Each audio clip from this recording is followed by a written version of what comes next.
I've become more and more interested in what is it that brings me to A Course in Miracles? Why am I here? What is the underlying meaning of this sitting together? And it's always recognizing what I already am. There's a knowing in here that isn't fully experienced or articulated and does not belong to me. And that's, you could say, my goal. That's my purpose.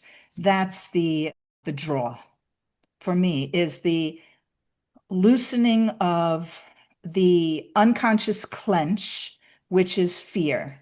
And the ego thought system is a fear-based thought system. So in dream roles, there's this sentence that I found riveting. I'll just read it to you. Just take it in. For every dream is but a dream of fear, no matter what the form it seems to take. The fear is seen within, without, or both, or the fear can be disguised in pleasant form, but never is fear absent from the dream, for fear is the material of dreams from which all dreams are made. Everything in our personal stories is made of the material, the fabric is fear. It's not cotton, it's not polyester, it's not made of God stuff. The dreams that we are dreaming are made of fear. They're woven. The fabric is fear. And it can be very hard to accept that when we're in a state of gratitude about our lives. It's like, well, now what do I do? What am I grateful for? Who am I thanking? That can be confusing. And the love, the gratitude, that is always spirit within us. So without trying, when you're feeling appreciation, gratitude, you're connecting with your source. I'll read that to you again. It's paragraph 2 in chapter 29. The section is section 4, dream roles. The dreams you think you like would hold you back as much as those in which the fear is seen. For every dream is but a dream of fear, no matter what the form it seems to take. The fear is seen within, without, or both. Or the fear can be disguised in pleasant form, but never is the fear absent from the dream, for fear is the material of dreams from which all dreams are made. Their form can change, but dreams cannot be made of something else. So I thought we would read the whole section, but then I went on a little intuitive guided journey into the workbook. And I went to lesson 97, I am spirit, and lesson 94, I am as God created me. And we may look at those. However, I wound up a few minutes before class right here in the clarification of terms.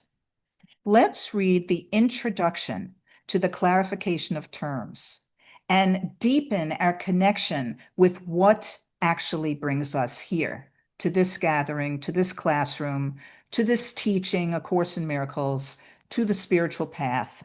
Let's just see. So nice and slow in the reading, and everybody else just rest in God. Just lean back and let your muscles loosen and your breath smooth out and get fuller and just become absorbent. Trust that you're absorbing the wisdom. This is not a course in philosophical speculation, nor is it concerned with precise terminology. It is concerned only with atonement, or the correction of perception. The means of the atonement is forgiveness. The structure of individual consciousness is essentially irrelevant because it is a concept representing the original error or the original sin. To study the error itself does not lead to correction. If you are indeed to succeed in overlooking the error. Let me read that again because Yeah. to study the error itself does not lead to correction if you are indeed to succeed in overlooking the error. And it is just this process of overlooking at which the course aims. All terms are potentially controversial, and those who seek controversy will find it. Yet those who seek clarification will find it as well.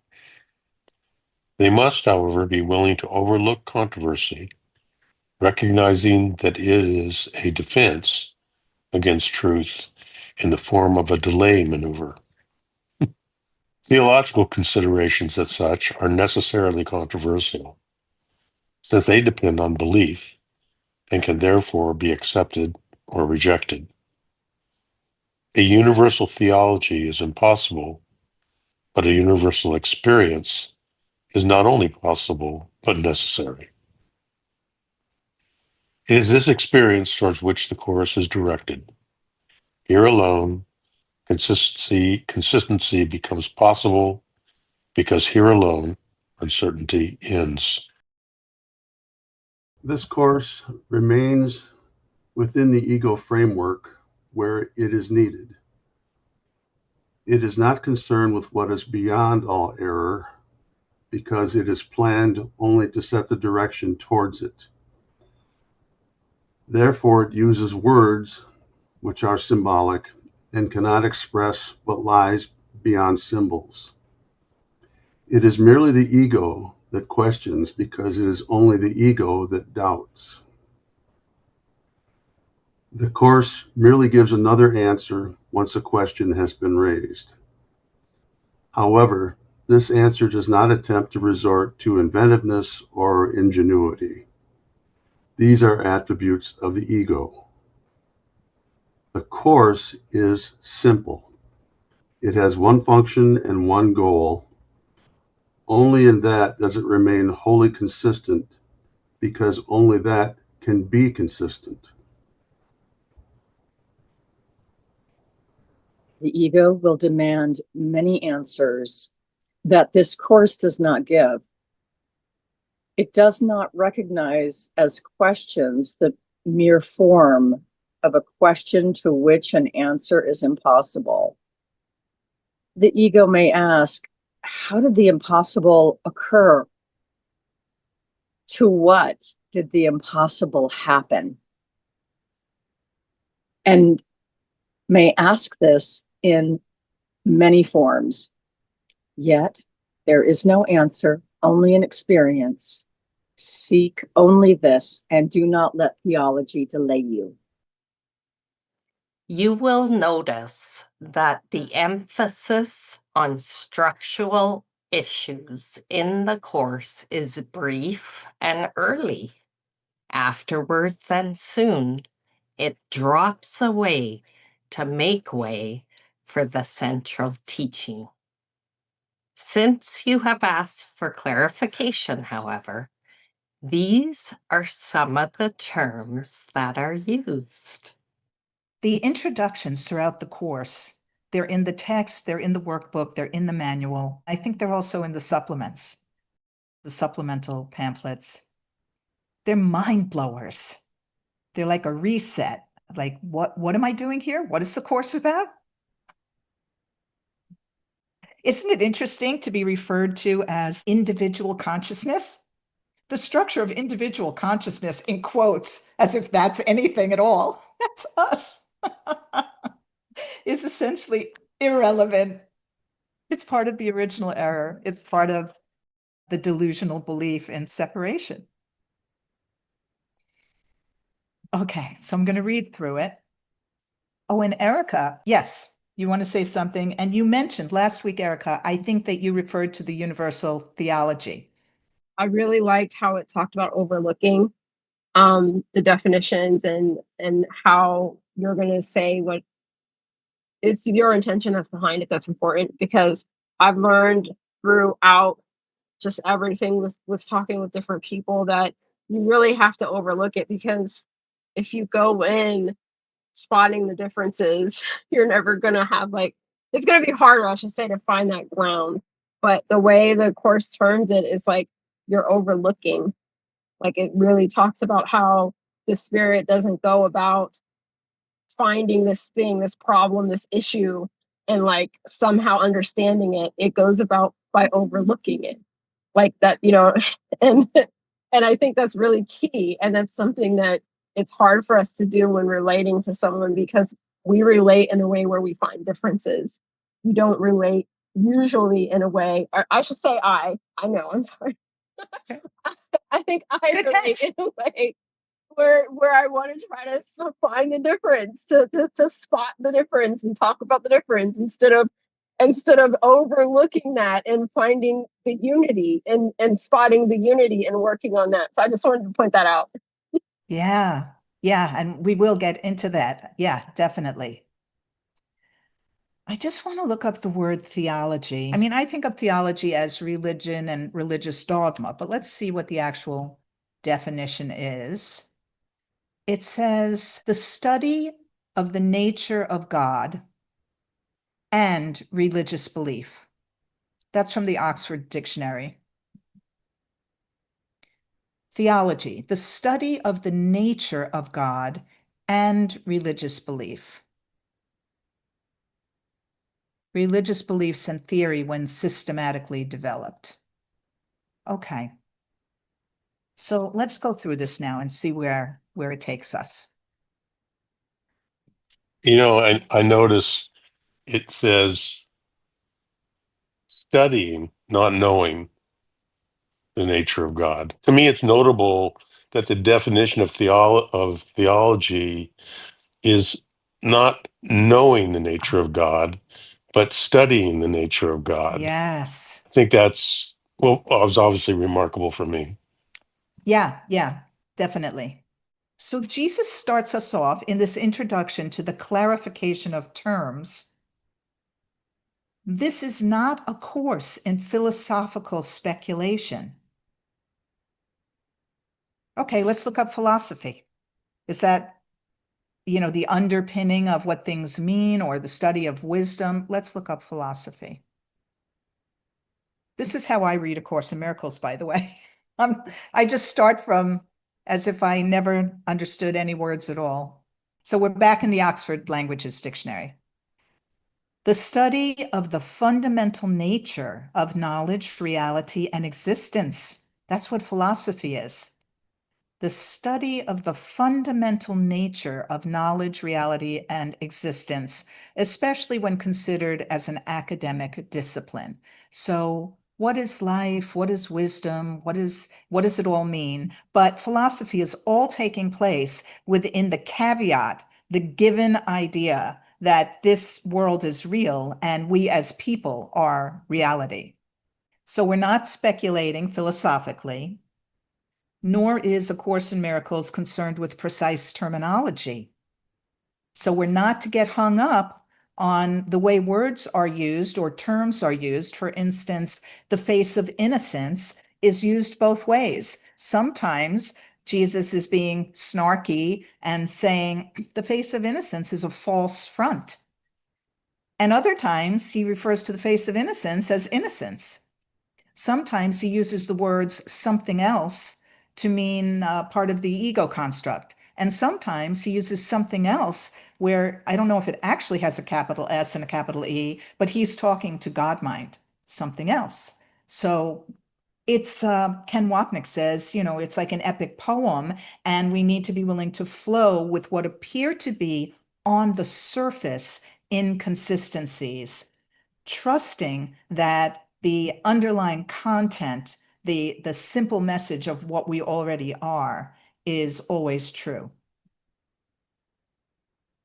So, A Course in Miracles is concerned only with atonement or the correction of perception. That or means, let me explain what I mean by atonement, and then he defines it. Course in Miracles is concerned only with atonement. The correction of perception, I would say, is a clearer way to understand that sentence.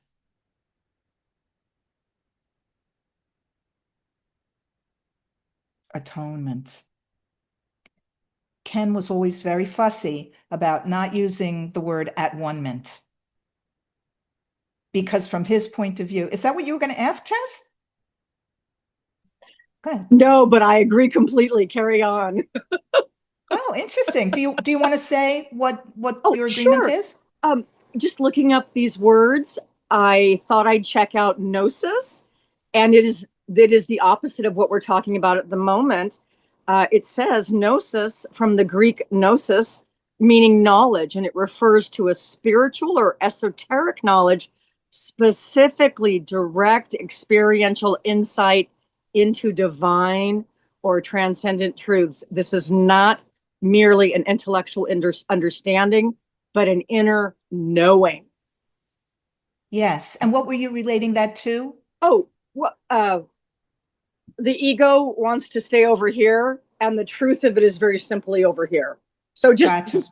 I went from the correction of Philosophy. Intellectual, right? I remember the early days, how awful that was. Right. Yeah. And there were the Gnostics, and I don't know much about them, but I believe that they were closest to A Course in Miracles in that they knew that God did not create this world. I think that was the essence of Gnosticism, and then it veered off in its own way. Ken Wapnick talks about these things. He was an amazing storehouse of information and culture and literature and music, and maybe you would call that an intellectual, but I wouldn't pinhole him as an intellectual. Okay, Don.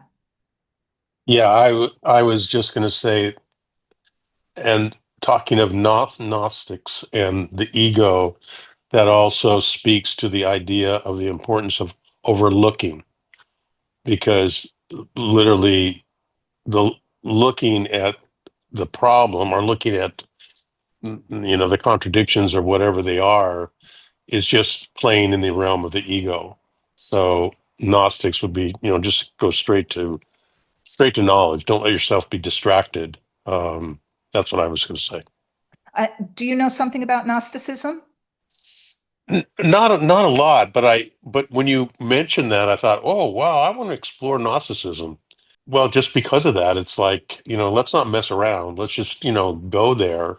Yeah. And I would say, though, that you're more directly there if you stick with A Course in Miracles than veer off into Gnosticism. you're so consistent. That's great. Thank you. And of course, Dawn, the personality, wants to, confuse things, I guess, probably. I would join with you and say Amy, the personality, finds so many things interesting. So many things. Yeah, And yeah. it's just so easy to veer off and investigate and explore. And in the end, most of it is just a distraction. Yeah. One thing I will say about the Gnostics that I took away from whenever I was exposed to it along my journey was the thought that it was very dry. That there was no, Hmm. something to squeeze and warm the heart with, Right. and of course, it's not intended to warm the human heart. It's I kind of to get remember that past that. too. Yeah, I kind of remember that too from being introduced to Gnosticism, believe it or not, when I was 14 years old and hanging out with older kids. Yeah, and there was a bunch of them that got into a Gnostic sort of cult. And then some of my other friends got into the Seth material, and they were driving up to Elmira for many years from New York City. Oh, that's funny. When I look at my kid culture, it's like, no, we were about marbles, playing marbles and comic books and superheroes and sports teams. We didn't get very deep. We were right there in the delusion. Well, I was 14 years old in 1968, and Oh, yeah. everything was exploding and happening then, sex, Okay. drugs, rock and roll, and spirituality. Yeah, it was all going on. Okay, so A Course in Miracles is not a course in philosophical speculation. It's not just like, flirting with what might the truth be. It's not that. Nor is it concerned with precise terminology. A Course in Miracles is concerned only with atonement, the correction of perception. The correction of perception. And I think Ken Wapnick objected to at-one-ment because it would describe God mind. And the atonement is actually the correction to the mistaken belief taken seriously that we separated from God. So it's not one-ment yet. The means of the atonement, the correction of perception, is forgiveness.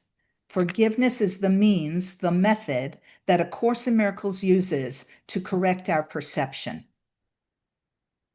The structure of, quote, individual consciousness, unquote, is essentially irrelevant. What we're made of as people and psychological beings and a body is essentially irrelevant, does not matter, because the structure of individual consciousness is a concept representing the original error, in quotes, because there never really was an error, or it might also be called original sin, which did not occur either, but we think it did. To study the error itself does not lead to correction if you are indeed to succeed in overlooking the error. So we can't just study psychology, for instance, or study biology and expect to discover God, the truth of what we are. That'll be very complicated, complex studies, and they'll be very riveting and amazing and never ending in order to keep us connected with the ego self. But they'll be on the level of the ego. They'll be within the ego mind. To study the error itself does not lead to correction if you are indeed to succeed in overlooking the error. Can't say that enough, because it takes quite a while to even readjust to the idea that it's not the person who's going to be doing the overlooking. It's the joining with the Holy Spirit. It's going inside, or you could say upwards. You could also say down to lift the covers, to see the boogeyman under the bed and discover there's nothing down there. And it is just this process of overlooking at which the Course aims. So he just told us we shouldn't get hung up on terminology, and to overlook something could mean to deny it. Just on the personal level, overlooking can be sweeping things under the rug. That's not the kind of overlooking that he's talking about here. Jesus is talking about changing teachers, realizing I've been defaulting to the ego as my teacher. I'm stuck in a fear-based thought system, as we just read in Dream Roles. And in order to overlook the entire dilemma, I have to change teachers and go with the Holy Spirit, who will somehow raise me above the battleground, in which I will not be me anymore for that holy instant. I will have some deeper connection to inner knowing, to pure wisdom that sees from corrected perception, from true perception, which is what the Holy Spirit offers. The ego offers us perception. Projection makes perception. We're trying to project out the guilt and the fear that is unbearable. And in doing that, perception mirrors back to us proof. It witnesses that fear is justified.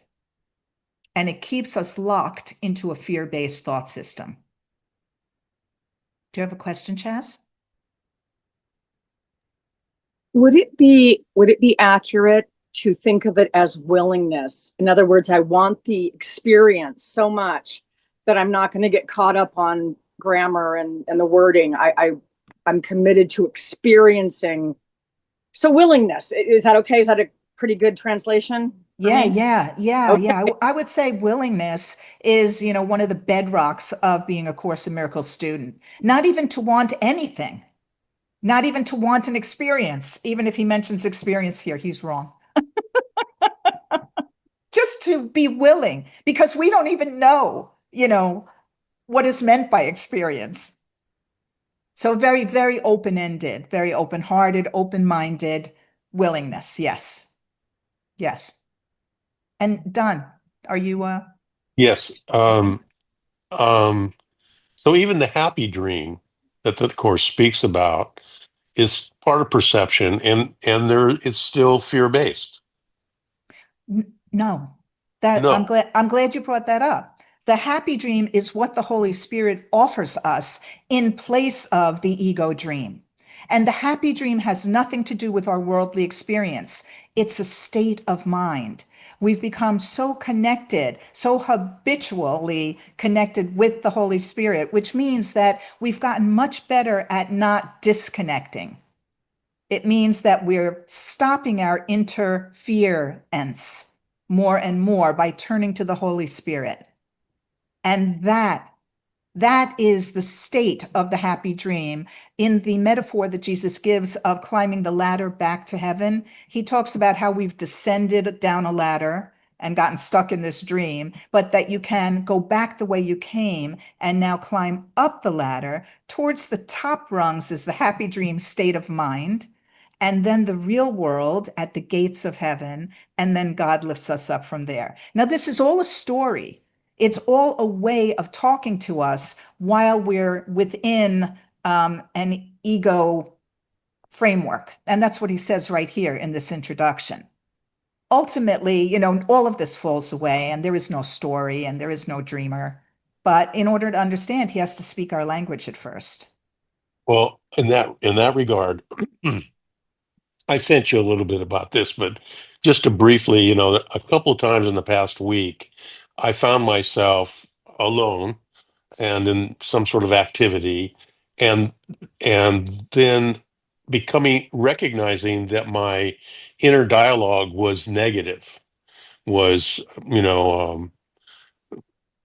part of my story of being mistreated, or Don, that story. Don, I'm going to ask you to be pithy because I would like to get in the flow of the material and let the Well, this is the grandeur of the material. material take over so that all of us fade away as people here and have the larger experience. So can Okay, you keep it short? yes, I'll keep it short. So I wasn't going to go into the specifics, but I was going to say what came into my mind felt like grace were songs that were the antithesis of my thought system going on. And that's why the happy dream thing came up for me for the clarification. So and then you just spoke about the ladder, and how these songs, while they're very sentimental and part of maybe a special relationship, that they pointed me. They were a little bit higher rung on the ladder than my negative thought system was, what had me preoccupied with. So that's all I wanted to say and Thank you. clarify.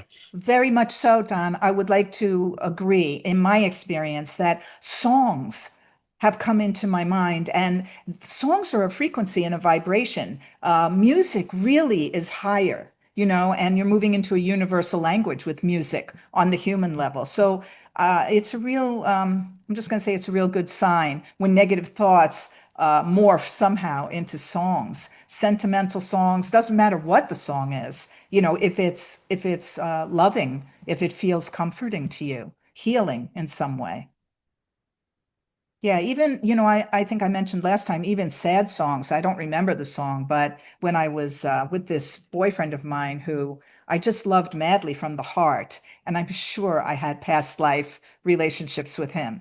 But in my head, I knew this can never work out. And some song kept playing wherever I went, and then I would just hear it in my mind. And it was a song about if you don't love me back, it'll never work or something. And every time I heard it, it just went so deep because it was a loving hand leading me out of that relationship, which was not good for me ultimately, temporarily, but not ultimately.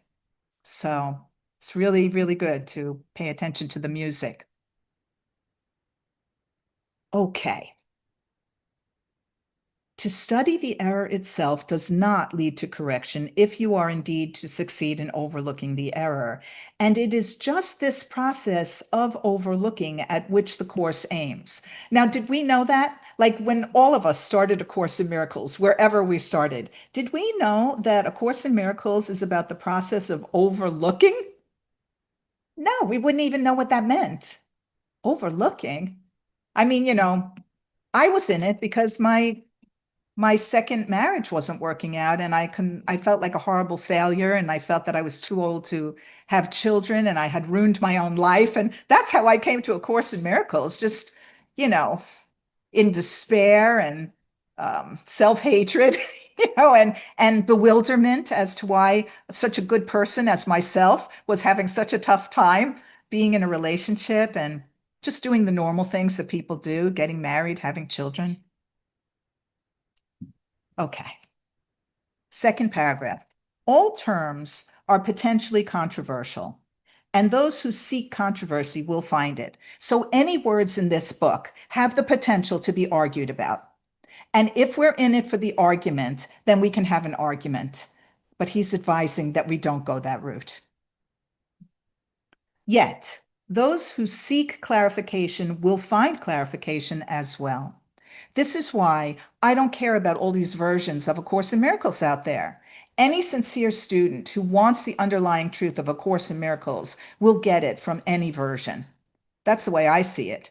And no version, then you'll be on a different spiritual path. If you're sincere to discovering what you already are, then you're not going to let anything stand in your way. Not, Helen had extremely important notes in the margin. What? Helen didn't write this course, Jesus did. If Helen authorized this as what she felt was Jesus's choice, he said, this is the book that can be published. That's good enough for me. If the other versions are somehow more lofty and better, so be it. I feel like this has been very pure in my experience. Okay. So those who seek clarification will find it as well. They must, however, be willing to overlook controversy, recognizing that controversy is a defense against truth in the form of a delaying maneuver. Now, I don't mean to badmouth anybody, but what could be a better, more clever delaying maneuver than to rewrite A Course in Miracles over and over and over again instead of just practicing A Course in Miracles? I did write a little essay about the different versions of A Course in Miracles. I think it was called The Ego's Greatest Ploy or something like that. And I ran it by Ken Wapnick and I said, how do you feel about this? And he said something to me like, it's fine. You got it off your chest. Now move on. It's out there somewhere, maybe on my blog. I don't know. Okay.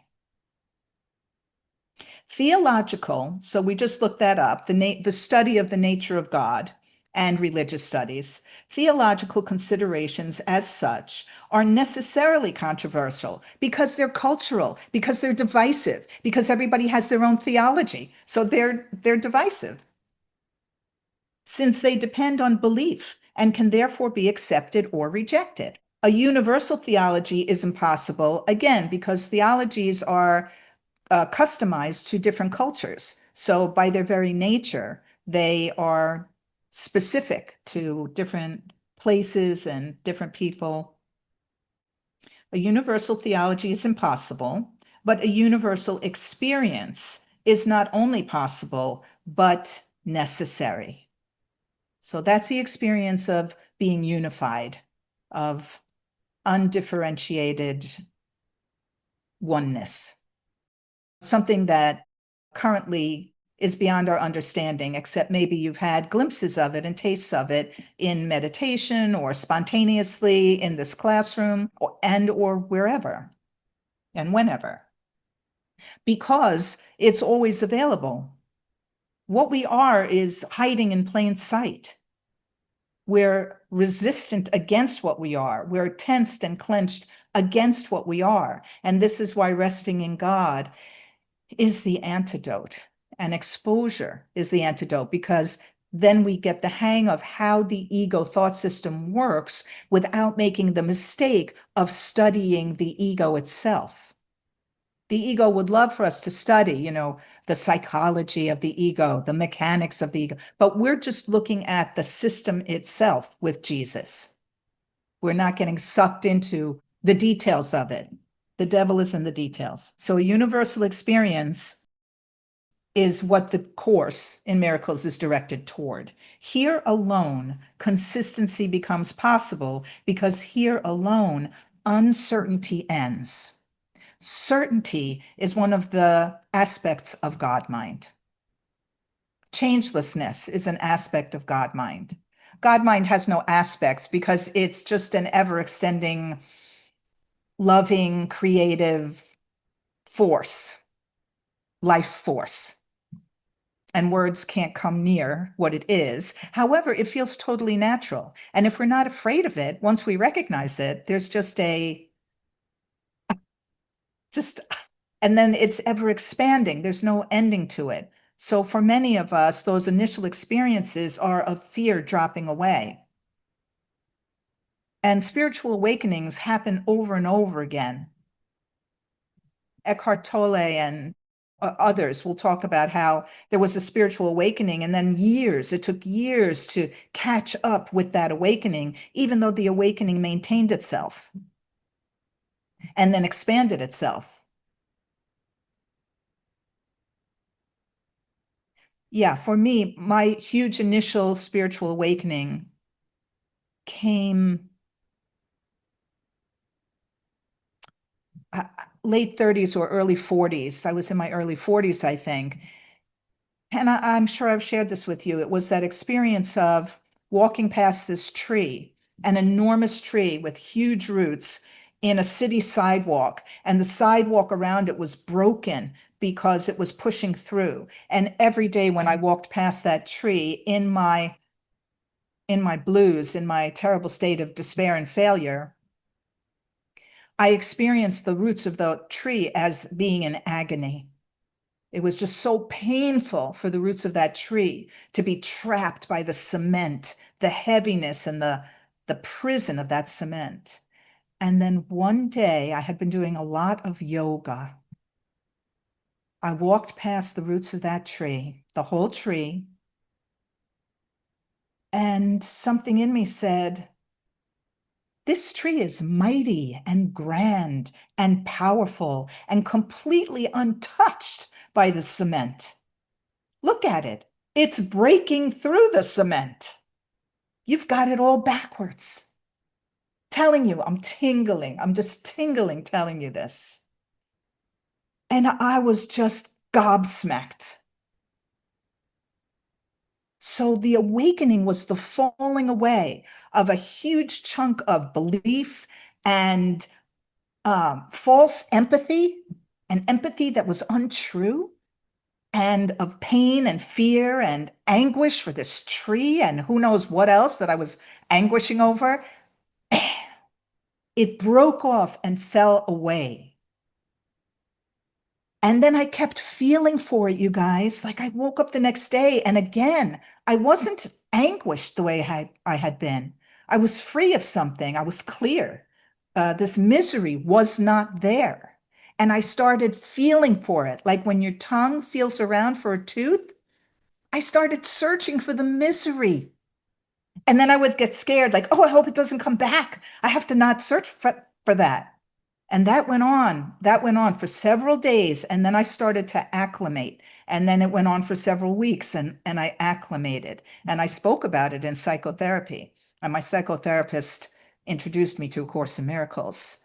And that's a recognition, that has happened more than once after that, but that was the big one. So that's one way for you to notice in yourselves, oh, this is a shift in perception. This is a correction of perception. Fear has broken away. False empathy has broken away. Beliefs in stuff that doesn't need to be believed in has fallen away for yourselves. Music has come to replace a negative thought. Yeah, I'll go with the music. And, then questions can come up like, who's going with the music? And that is an ego question. The ego asks first. So we'll get there. We'll get there. Third paragraph. This course remains within the ego framework where it is needed. Within the ego framework, but not within the ego thought system, because we have the memory of God within us, which is the Holy Spirit. And early in the course, Jesus talks about being wrong-minded and right-minded. So right-mindedness is available to us within the ego thought, within the ego, how does he put it? Framework, the framework as like a life raft, to pull a lifeline, to pull us out if we reach for it. We have free will. We have to decide to reach for it. And then we start climbing up the ladder. We start going back the way we came. So Jesus, the Holy Spirit, drops a lifeline into the ego framework, but it doesn't involve itself in the ego thought system. That's wrong-mindedness. It just activates our right-mindedness, our memory of God that's always been within us, that something in us has activated already. And it's the spark. It's the spark that never leaves us. And Ken Wapnick talked a lot about wrong-mindedness and right-mindedness, and he had his famous charts. He had more than one, but they were basically the same. And when I first started teaching, I asked Ken if I could copy his chart and blow it up on oak tag. Remember oak tag? No? I don't even know how to explain it. Oak tag, it's sort of like cardboard. It's something it's stiff so that your sign stays up.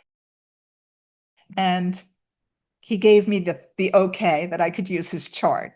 So for a while, me and my class, we were in awe of the chart, and we would refer to it as the chart. This course remains within the ego framework where it is needed. That's where the lifeline is dropped. That's where it's needed. This course is not concerned with what is beyond all error, because this course is planned only to set the direction towards what is beyond all error. That's all this course is doing. Therefore, A Course in Miracles uses words, that's within the ego framework, which are symbolic. Words are but symbols of symbols, twice removed from reality, we're told in the manual.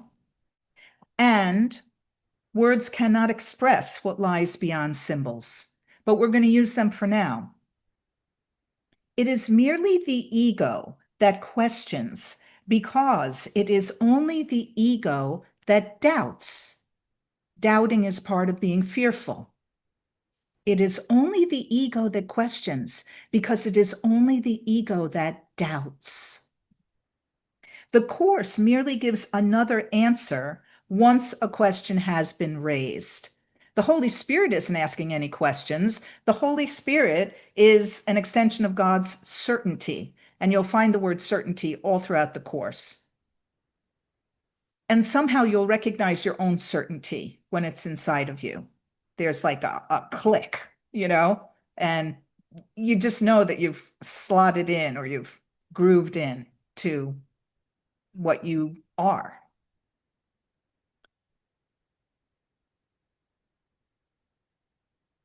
The Course merely gives another answer once a question, an ego question, has been raised. However, this answer does not attempt to resort to inventiveness or ingenuity.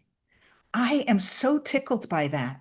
Things that, we hold in such high value. Oh, this person is a genius, so inventive, so ingenious. No, Jesus is completely unimpressed. Those are just magic tricks that the ego is performing just to keep us engaged. That's all. These are attributes of the ego. Inventiveness, ingenuity, attributes of the ego. Then in italics, the course is simple. The course has one function and one goal. Only in that does A Course in Miracles remain wholly consistent, because only that can be consistent. One function, one purpose, one goal. And it's to awaken from the dream. It's to realize we're the dreamer of a dream, and then use its method, its means, forgiveness, to awaken from the dream.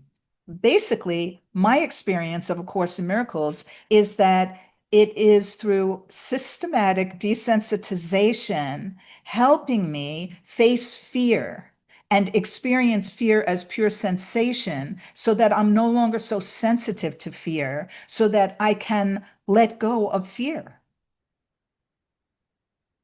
This is why when we go from personal story to pure sensation, from story to sensation, we start to acclimate ourselves to fear, to all the sensations of everything, love also, and fear, and little by little, have it be less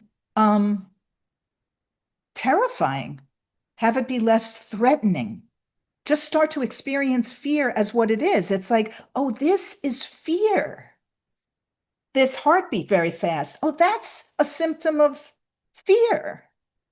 My thoughts about I'm going to drop dead of a heart attack, those are fear thoughts. If you need to call an ambulance or go to the doctor, that can come from a very steady, calm place. It can just come from spiritual common sense, like I'm going to take care of this vehicle while I still seem to be in it. It doesn't have to be a fear-based decision. Getting the hang of fear is freeing ourselves from fear. And engaging in practices that allow fear to come up and notice, oh, I've been clenched like this. I haven't even noticed it. It's my normal. How do I unclench? I'm frozen in this position now. How do I melt? How? Well, do the workbook. Do any of the suggestions throughout the entire text. Sit together like we're doing now. Rest in God. Dance. Listen to music. Let go of the self for a little bit, a little while. Say so what to everything. I was talking to somebody recently who'd been through a very tough betrayal. And we've been talking about it for a while. And finally I said to her kindly from the heart, I said, so you were betrayed. So what? Everybody here betrays each other. We betray ourselves. We betray another. We feel terrible about it, or we don't care. Yeah. Yeah. The little self, letting go. Letting go, I would say, is more letting go of the little self to allow ourselves to know ourselves as the big self. When I say so what, I'm really lessening the importance of the ego. And I guess what I'm doing is inviting us to find tolerance for our own foibles, to err is human, and for everybody else's foibles. Not to condone bad behavior or cruelty, not at all, but to gain equanimity, to be unrockable, to gain certainty in the truth that's inside us, the light that's inside us, the love that's inside us, and to lean on that and know that we can come from there. Yes, from story to sensation, Brenda. I said, unmute yourself for a minute. You're saying go, like when you're in fear and you know that the ego is clenching you and pulling you tight. And like I experience tension all the time. And Yeah. but noticing it, and then you're talking about feeling how it feels in the body, and that makes it more easy to rest in God or let go. Yes, because we can actually in that moment say, Holy Spirit, I'm catching myself tense, afraid, whatever it is, and give it to the Holy Spirit. I give you this fear that is in this clear thing that I'm doing right now. So we work from specifics to generalization. We go from, I'm clenching my teeth and I want to give that clench to you, Holy Spirit.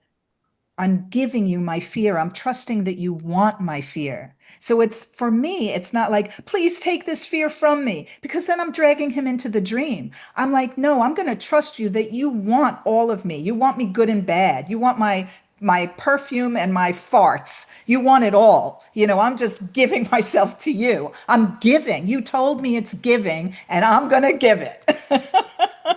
I'm not going to ask you to take these horrible things away because I pulled you into the dream.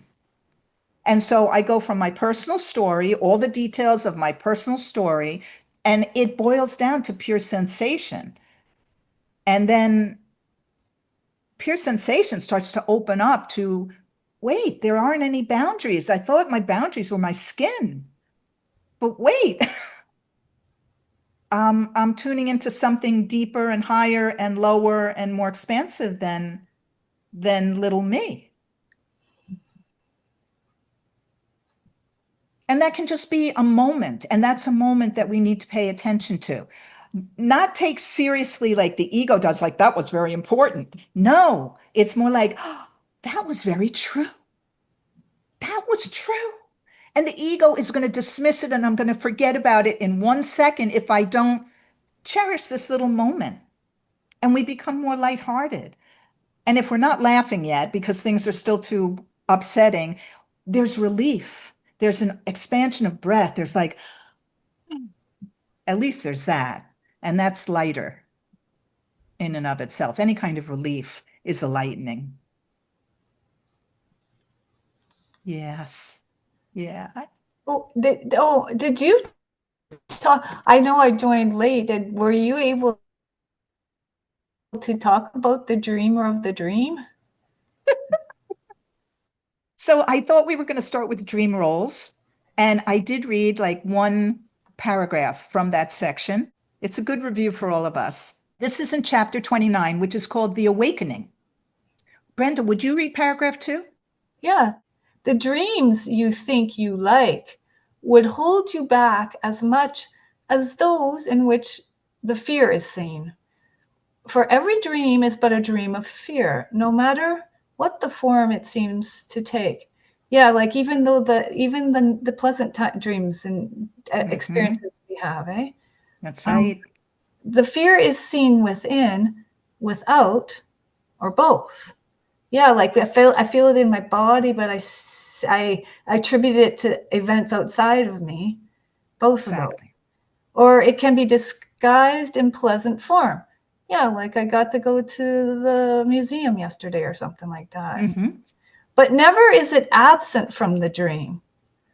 What's up? Never is what absent? My awareness? Fear. Oh, fear. Okay.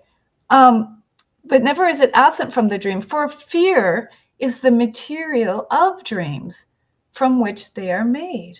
Stop right there. Oh. That was the line that got me, Brenda. Fear is the material of dreams, of ego dreams, and all ego dreams are made of fear. We are living in a woven fabric of fear until we finally reach a point where we're sick and tired of being sick and tired, or we've hit bottom in some way. We're in a state of despair, something that takes us outside of ourselves just for a moment, and then a spiritual path comes our way, or we find ourselves sitting in front of a teacher, or something happens, we have a near-death experience, whatever it is. The memory of God within us, our inner spark, makes itself known in that moment, and we say something like Bill Thetford did, there must be another way. There's got to be a better way. That's it. He just threw his hands up, basically. We all reach that point at some point in some lifetime, because the good news is it's inevitable that everyone will awaken from the dream at some point in time, which is actually over. And In that's the, why we don't forget to laugh. that's right. That's Okay. right. That's Okay. right. Yes. Yeah. Yes. So this was the main point of dream roles that I wanted to hit. And then we came over to the clarification of, we're still in the introduction, because everything is so rich. I mean, even that reminder right now, reading that paragraph again, it's amazing. It's amazing. It's like we're trapped in a spider web. It's sticky. Guilt is the sticky glue that keeps us trapped in the fabric of fear. I think I need to have a little coughing fit. 1 second. Whoops. Well,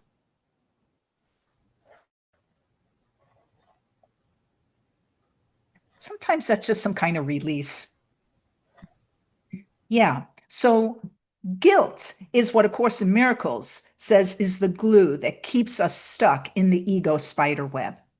Guru Mai used to talk about being sticky, that she would, talk to us and say, when you feel really sticky, you need to be hit over the head with a coconut. That's what she would say. To crack something open.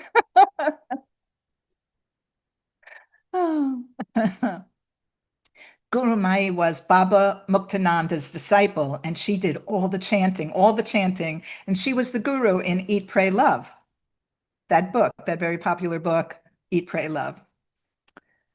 Okay. So, paragraph 4. The ego will demand many answers that this course does not give. See, that's a master teacher. It's like, I'm not going to apologize to you or make excuses that I'm not going to answer all your questions. I wouldn't be foolish enough to try and answer all of your nonsensical questions. The ego will demand, and see, the ego demands, but we're told earlier in the course, the Holy Spirit never demands. It's not demanding, it's loving, and love does not demand. The ego will demand many answers that this course does not give. There's the word give. The course is giving. It's giving, and we're for giving, and there's a giving and receiving going on. And part of that giving is not paying attention to what never happened and what is nonsense. This course does not recognize as questions the mere form of a question, to which an answer is impossible. So insightful. I mean, you can't get over on Jesus. This course does not recognize as questions the mere form of a question. The form of a question, an answer is impossible because it's not an honest, sincere question. It's not asking for an answer. It's just trying to prove its own point. The ego may ask, how did the impossible occur? To what did the impossible happen? And may ask this in many forms. Recently, the form I've been getting a lot is people asking, who is asking the decision maker? It's like, who's asking that question? It doesn't matter. Yet there is no answer, only an experience. Seek only this experience, and do not let theology, the study of the nature of God or religion, delay you. Don't let that delay you. Seek only experience rather than answers. Now, ultimately, experience dissolves and melts away also. And that's no concern of ours, because this course remains within the ego framework, which is obviously where we need it. If we didn't need it in the ego framework, we wouldn't show up here. We wouldn't be course students. So we have to humble down and say, oh, I guess I need this. So experience goes beyond words. And this is why I'm always encouraging us to use I talk and get to know me better. Because the more I know me, the more I'm desensitized to being me. It becomes less important to be me. And first, if I need to go through a huge grieving process around being me was so hard, and I was an innocent victim, then I need to do that. And if I need to celebrate being me because I've achieved a few things and it's so great and I didn't know I could do it, then I need to do that. And then being me becomes limited. It goes from being everything, my survival first, even if I don't admit that to myself. The primitive brainstem is driving us in that direction anyway. Me first. Food for me. I mean, even if I share the food on my plate, I don't know about you, but I'm possessive of my food. I'm like, don't eat my. Didn't you take enough of those mashed potatoes? Don't you have your own?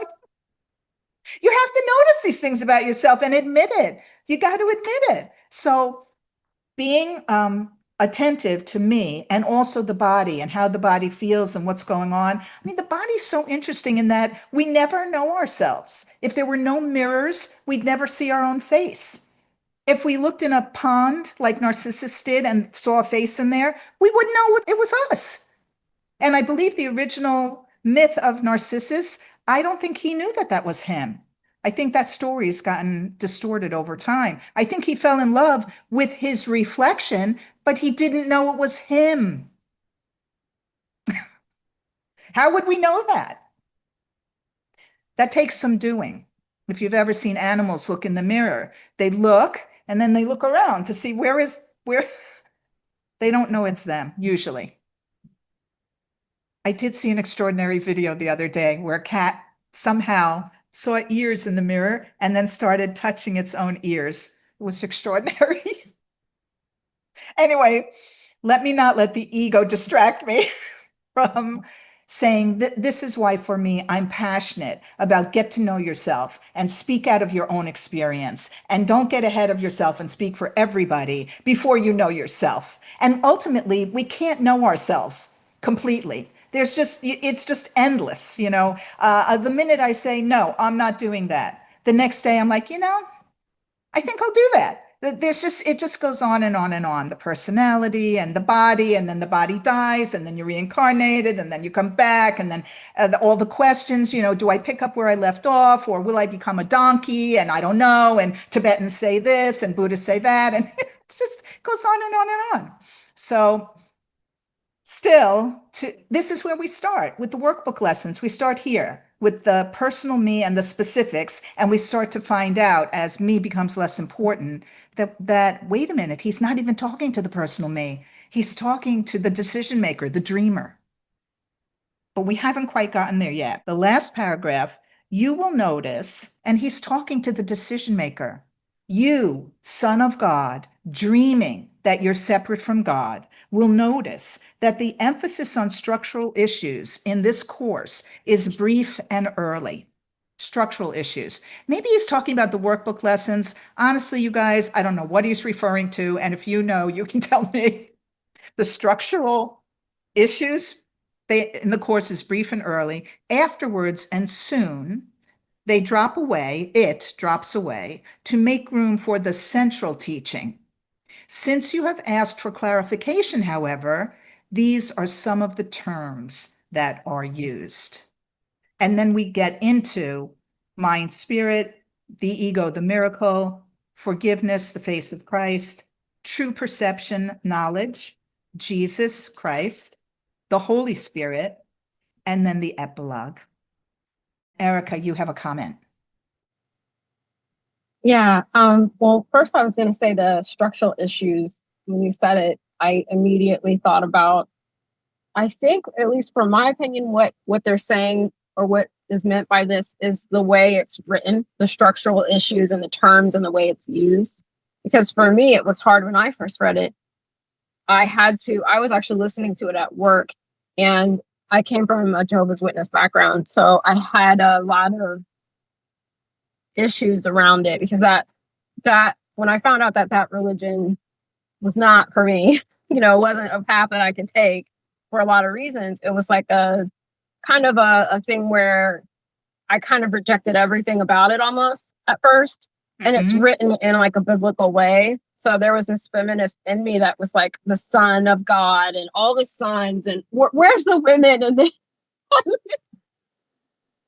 that was a structural issue that I where I had to listen to it, and eventually it didn't bother me. The sonship and the sons of, it's just a language written, and him, it being he, and it was a structural issue for me. Fell away after, really, I had to kind of read through the whole thing, and it fell away. My other thing that I was wanting to say before was, when you're talking about using I think for me too, part of it is because it's a part of me, and it reminds me of I don't know if you've heard of the therapy, internal family systems, where I'm sure you have, because Yes. you're a therapist. Yeah. I've started to look into it, and it makes a lot of sense for me, because there are parts of me that are still hung up in this, but it's not all of me. You know what I mean? Like, we all have our higher selves that are in us, and we try to side with that as much as possible. I know I try to side with mine as much as possible. Yeah. Yeah. And I know that the other parts that are there doing all the crazy stuff, I know that's just a part of me, and it's not actually me. And so the eternal family systems kind of use this, where you say a part of me. And I'm trying to use it that way too, because you're still taking ownership, but you're allowing yourself to know that, hey, this is a part of me that I know is not correct, but it's still a part of me that I have to accept and kind of love, and eventually be able to overlook. So yeah, that's it. Overlook. There's that word. Thanks, Erica. Yeah, internal family systems, the little I know about it, it talks about split off parts.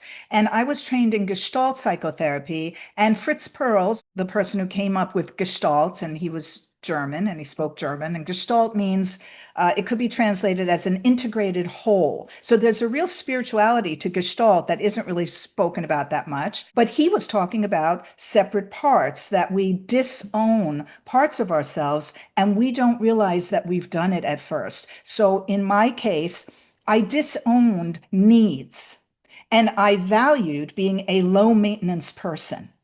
And I didn't even know that I disowned my own needs. When people would say, "Do you have any support?" I didn't know what they were talking about. I literally could not grasp, what are you talking about? Do I have support? It just didn't jibe with how I had to take care of myself growing up. We have parts of ourselves that come out with different people. If I'm with some of my New York friends, my New York accent gets broader and stronger. If I come back to myself, it's less there, but it's part of me. And like Erica was saying, we all have an inner self, a higher self that we can rest in, that we can relax into, that we can turn to. And all parts dissolve in that. But as a person, some of us are more compartmentalized. There's just generally speaking, men tend to be more compartmentalized, like put your feelings in this box, go to work.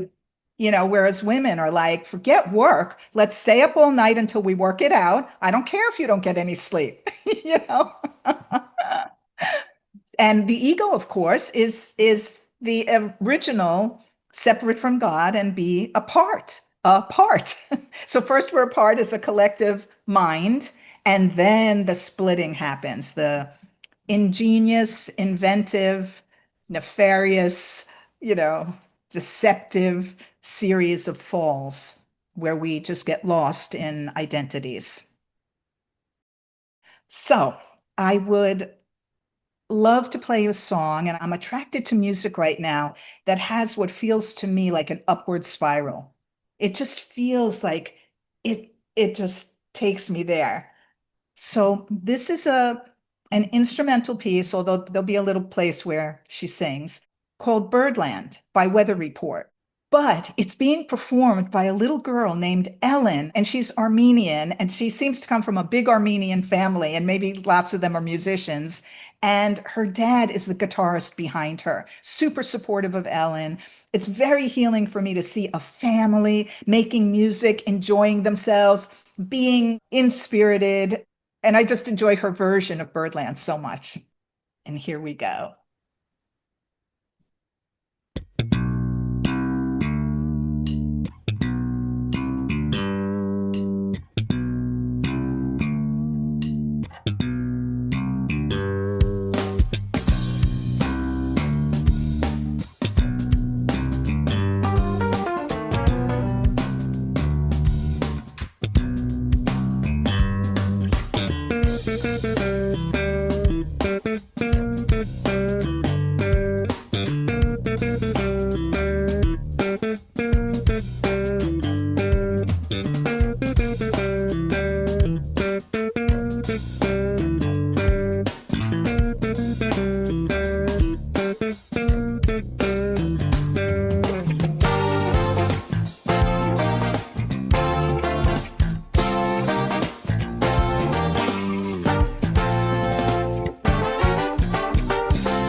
beat. Everybody stomp their feet. Everybody got that beat. Everybody stomp their feet. Everybody got that beat. Everybody stomp their feet. Everybody got that beat. Everybody stomp.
Amy, you blow me away sometime. Never in a million years would I think that a Gestalt therapist would know about weather report. Unbelievable. So joyous, so great. Thanks, Rico. Yeah. Amazing. Well, such a joy to be with you. So good. Okay, gang, I'll see you next Wednesday. Mwah.